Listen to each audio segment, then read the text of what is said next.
My favorite thing about the department is definitely the people in it. I mean, with the other students and the faculty are really interested in what they're doing, and there's no official collaboration, but there's a lot of unofficial collaboration, and that's definitely my favorite part. All of the professors' willingness to help you succeed. They're making sure that they're available to you, that they can help offer resources, and they're essentially making sure that you have the ability to make the projects that you want while still staying within the context of their classes. I guess the thing that I think strongest in this program is how it builds on prior concepts. So the photographic is really important in developing the cinematic, the ability to draw, the ability to think in terms of notation and break things down into parts. Comes really strong out of our Foundations program.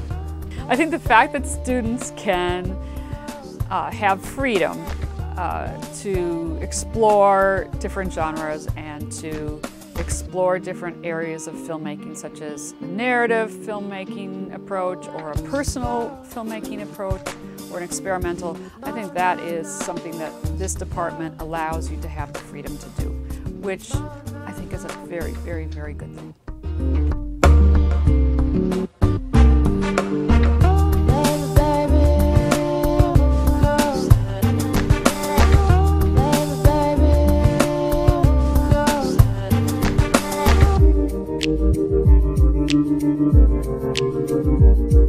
My least favorite part about the Cinematic Arts department is probably the lack of production classes.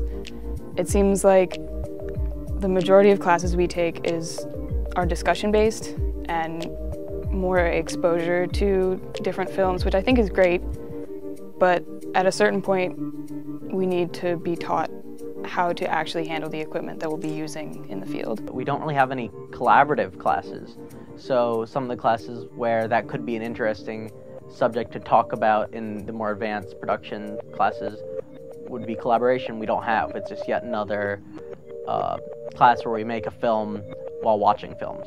The focus on all of the various history classes that we have to have for the program, both for the prerequisites that all the majors have to do and within the cinematic arts concentration itself. I love learning about history. I think it's a really fascinating and important thing to learn about. However, there is a limit to how much I think is beneficial for knowing for your particular major. When I first came to this major, I was really, discouraged by how limiting it was.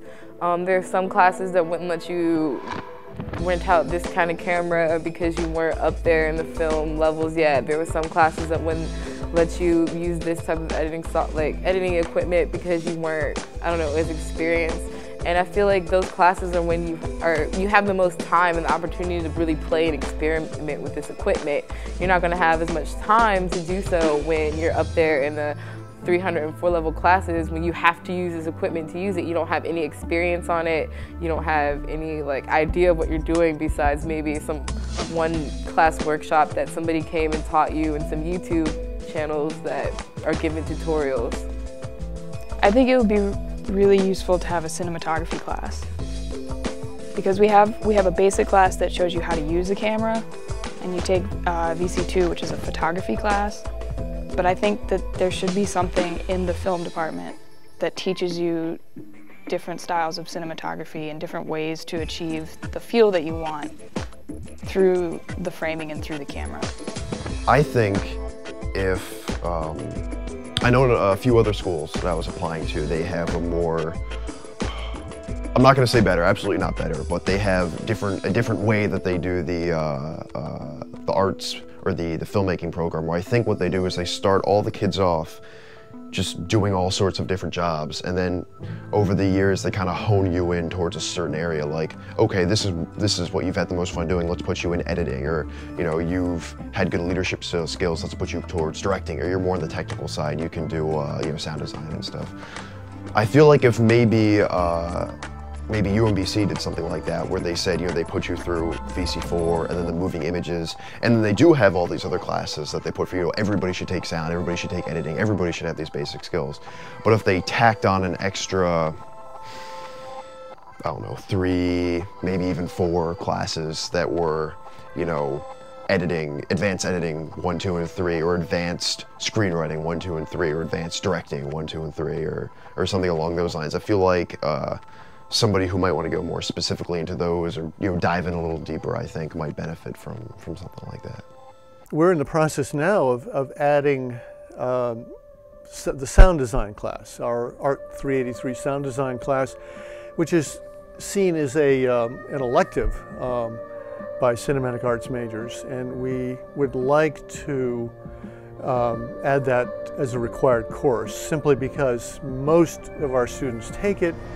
It's very useful. It's essential that our students understand sound design and the mechanics of sound design, applications of sound design, and so that's going to be, I think, an improvement to our curriculum. I'd love to teach a production class on noir, you know, making, because I really like noir, so like let's make noir, and maybe even combining noir with like horror genre. That would be like terrific for me. Well, here's a class I have thought of in the past, which is a master scene class, where we would take a scene or selected scenes from films that we all know and literally try to recreate them. Now, you'd have to obviously pick the scene. It couldn't be something where there's a car crash or something. And also maybe try to work with theater students as actors and you know, really set up, you know, maybe you just do one scene from a movie, but you try to really replicate that scene in all of its aspects to see how close you could get to it. And you know, you would pick a scene that it was reasonably possible that you could replicate it if you did it right. There's a topics class that I think that should be included, and we've talked about it several times, and that is to have a topics class that has 3 professionals from the industry come in, and each professional has a 1-month project for the students. In other words, the instructor comes in and say if it's production design, she or he would come in and teach the students some production design approaches, and they would have to formulate that into some sort of set or interpreting or adapting a script, etc., etc., etc. Then maybe have a cinematographer come in for the 2nd month, or a DP come in for the 2nd month, and give the students an assignment where they would just be doing lighting for the next month, and at the end of that month they'd have a portfolio of short clips of different lighting. One of the things I think that the film department could sort of look towards other places and improve upon is the fact that I've gained a lot of my skills as a cinematographer from taking photo classes and learning how to frame subjects and looking at other areas, because really when it comes down to it, as much as you may have a creative design in your head that you're gathering from past works, if you don't have the tools to put forth that knowledge, your work is going to come out subpar and not be what you want it to be. And I think that the lighting classes and just the various photo classes I've taken so far have given me that extra tool in order to apply it to the films that I enjoy making. And I think that if the film department, if cinematic arts were to look at all the other areas around them and look at the different departments and see what they're doing there, they might be able to gain some insight as to how they can more effectively give their students the tools that they need. I honestly think that internships should be required for the class, and they should give us more resources to get internships or more hands-on experience. I think that there should be a class tailored to interacting with, we have a theater department, and I know there are some actors in UMBC that want to be in our films and want to get exposure and experience. I wish they had like a class where you could interact with people that are actually trying to be actors, and I wish they had a class that was more so tailored to narrative editing than just editing as a broad sense of the word. And like, we have a class on sound design, but there's nothing really there structurally for us besides that. Off the bat, it would be better equipment that is more used for the actual use of film production rather than just photography cameras that happen to take video. Classes that are primarily function much more on collaboration between individuals, as well as an emphasis on actual production rather than analytical expertise, because there's lots of analytical classes, but there's too much. You don't need this amount in order to be successful in a career as a cinematographer, an editor, director, or something like that. One thing that would help us tremendously is that we would have a much more sensible approach to architecture that would reduce a lot of the sound issues that we have, also create spaces that were designed specifically for our needs, as opposed to a building, we're living in a building that's been retrofitted for our needs. We're at the early stages now of designing a renovated space for cinematic arts and for all areas of our department. The building, the Fine Arts building, is being renovated in stages, starting with a short-term renovation in the next year or two, and then a longer-term renovation in 3 or 4 years. Not having more than one female professor is also an issue, and I have a sneaking suspicion if there were more female teachers that there might be more female students as well. The instructors in the cinematic arts department, it's a combination of a good and bad experience for me, where the good elements, the pro side of this, is that there are experienced people on the staff. They have worked in the industry. They know the techniques. They know you know, the way that the industry is supposed to be set up. But the problem is a lot of them haven't worked in a very long time. Very few of them are still active in the industry today, as well as teaching methods of editing and recording and audio and whatnot that have been almost out of date for the last 10 years. Like audio switchers and whatnot, we don't use them anymore. But overall, it's taught me to, the teachers here have actually taught me to take their lessons with a grain of salt. That they have knowledge, they definitely have the know-how, that's why they've gotten to where they are, but at the same time, there still is a bit out of touch with the rest of the world, that because the technology and the theories and the techniques are moving so quickly, what they're trying to teach us here has been outdated probably by already over 5 years. I feel like you can go to the professors for advice, even on maybe not with the class that you're taking in. You can ask them for advice about the program or about just anything in general. And I've always had a good experience in just talking to the professors, and I think they really do want you to succeed as artists. I would say it's been a very wide spectrum for me. I would say that there have been some teachers who have been very inspiring, very knowledgeable, very just inspirational all around in terms of making me excited about being in this sort of industry. And then there have been teachers who have made me really regret choosing this as my concentration, because I'm thinking, oh man, like this is what I'm supposed to be. I'm in college paying tuition and they're not even gonna really help me or give me any sort of guidance. It's been a big spectrum for me. A teacher can easily get caught up and say, you know, I've been at this business for years, you know, I know what I'm doing, you guys really need to catch up.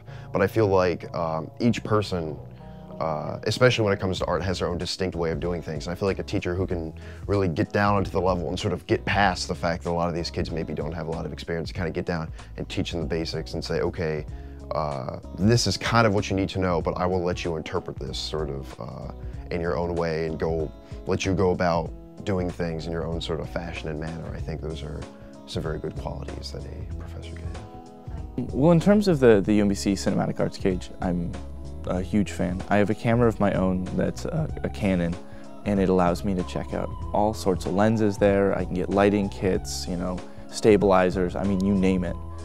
The one thing I do worry about with it is that as time continues and improvements in gear continues, you're gonna want better equipment. On top of that, you know, our equipment is good, but if we got a little bit more money, just a little bit, our equipment could be great. The cage has its problems. Like any other public resource, it has an issue with things working, but of course that's any lending library will have that issue. They have a problem also with not having the most advanced equipment, but that's hardly their fault. I mean, you know, Christian wants more, but you know, there's just not the funding. We're a public university. We don't have massive endowments, so we work with what we've got, and I think we do great work for what we've got. Hell yeah, I use the cage. I'm broke. I don't got money for all this equipment. But I would like to comment on, I don't know how it's not so much out of date, but we don't get the best of the best when it comes to the cage. We get the bare minimums, and I guess if you're working with something that, I don't know, would be hard to grasp or a little bit out of date, you get an idea or a better sense of what you're using when you get money and can get the actual or up-to-date equipment. For when I have when I have access to the cage, I use it as much as humanly possible. It's free equipment, even though it obviously can use a bit of a boost. It's still there, and it still does its job to a discernible degree of quality. So I can't really complain too much about that. In terms of how we decide where to spend our money on equipment and purchases,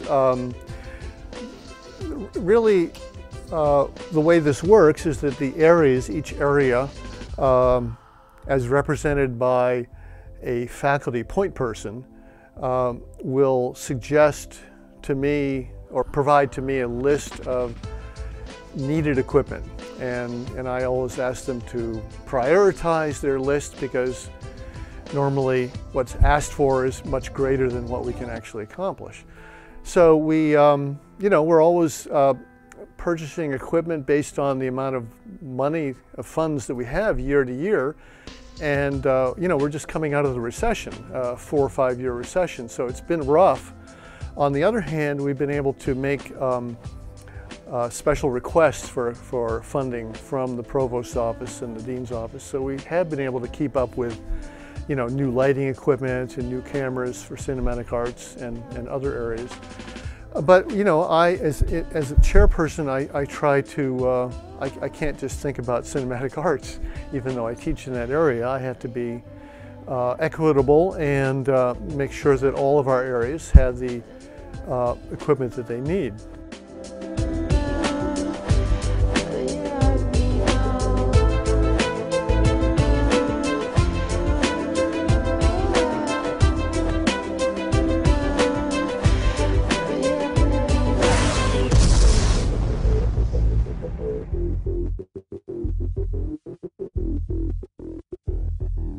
Well, that sounds pretty good to me. I wish I could take credit for writing that. I didn't write that, but I probably had an editing hand in that. But yeah, I don't have any argument with any of that. I think that sounds like a pretty good statement. What do you think? I wish I had seen that quote before I applied to UMBC. I would say that all around, yes, that quote does hold true for what I have learned while taking classes for this department. Yeah, it pretty much lays it out there. It's going to be a focus on history, it's going to be a focus on theory, and it's not so much focused on the making of the films. It's trying to strike an equal balance between all of these various things, which is an incredibly hard thing to do because there's just so much that you have to cover. There's so much information that it makes it sound like it takes more than 4 years to cover all of that information in a good way that you can then go out and say, yes, I know what I'm going to be doing if I want to enter into the film industry.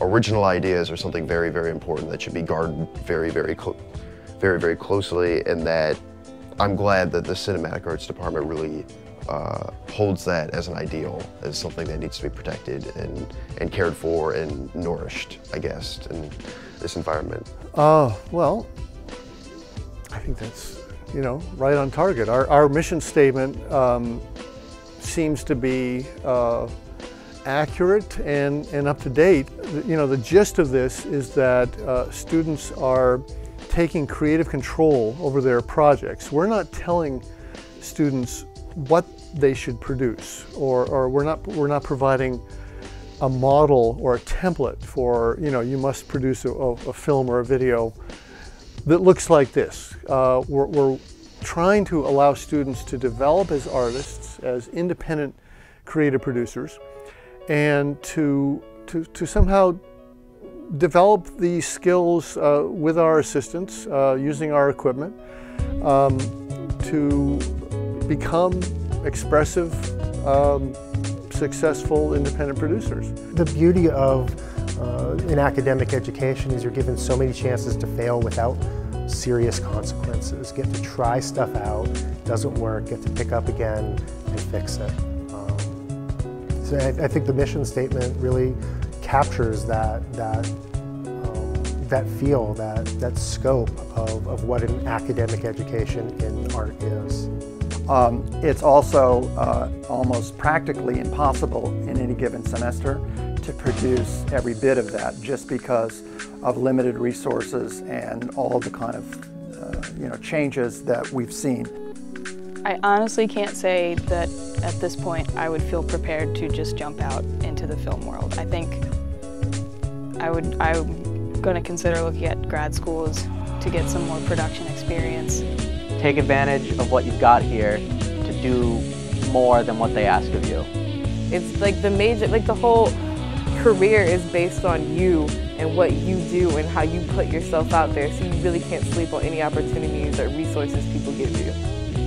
The best thing that I think anybody in the program could do is internships. Get into a place that is doing what you want to be doing and learn it in real situations. What are you trying to make? Why are you trying to make it? What are its possible depths, or what is its possible shallowness? And then, don't be afraid to flop. I have never had any formal video movie making sort of training. I've done my own things in the past, and we've had class projects and stuff I've done on my own, but I've never been formally trained, I guess you can say, in this sort of art form. And I really think getting actual academic perspective instead of just learning as you go along, that sort of style of learning, the actual textbook, going out in the field and experiencing all this firsthand. I think I'm really looking forward to getting that out of UMBC.